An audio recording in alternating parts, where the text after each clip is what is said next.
Poison is another one of those Roald Dahl movies. I thought Wes Anderson was only making one of, but he made multiple. I don't know why we were all only talking about The Wonderful Story of Henry Sugar, but he's got a couple on there now.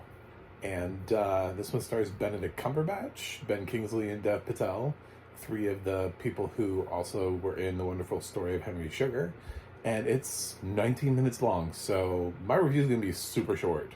Even if I have other thoughts, I just feel like my review can never surpass the length of the original title. So, otherwise, what am I doing with my life? Yeah, so this has audio description, and I thought, it's pretty much the same as The Wonderful Story of Henry Sugar. It's a lot of talking, and the narration has a somewhat difficult time of jumping in and around the heavy amount of dialogue. Benedict Cumberbatch does a lot of narrating. He's a guy who wakes up in bed and believes there's a snake in there. And one of the best things about the film is Benedict's performance, as he gets like really quiet, like he doesn't want to disturb the snake. So like a lot of the film is told in a whisper. It's very interesting. I didn't love the film. It's not like my favorite Wes Anderson thing, but I love what Wes Anderson is getting to try to experiment with these little Roald Dahl shorts. That's what I thought about with The Wonderful Story of Henry Sugar. I thought it was a nice deviation from his usual shtick, I guess we could call it, his usual Wes Anderson isms.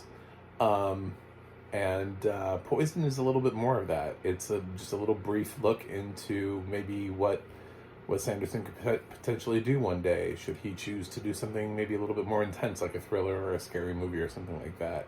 How he holds tension just simply by captivating you with Benedict's performance and holding on it as Benedict like whispers about this. And I stood completely still and I waited for the performance. And it's kind of maddening because he is whispering and you're like, what is he saying? But like, so you just have to lean in. But most of us have decent TVs with decent sound. It's not that big of a deal. But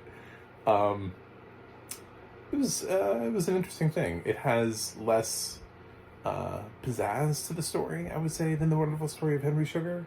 So it's just not my favorite, but I thought it was all right.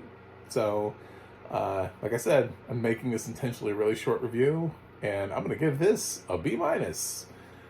Let's get out of this review because, like I said, the actual thing is only like 19 minutes long, so that's usually about how long my reviews are. Anyway, thanks for watching, thanks for subscribing, and go click on it. Like I said, it's really short. You probably have time for it. It's shorter than an episode of a half-hour sitcom, so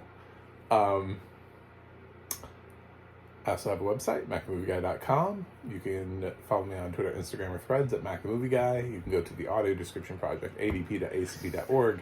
It'll let you know what else has audio description and where you can watch it. And you can go to the adna.org. That's the adna.org.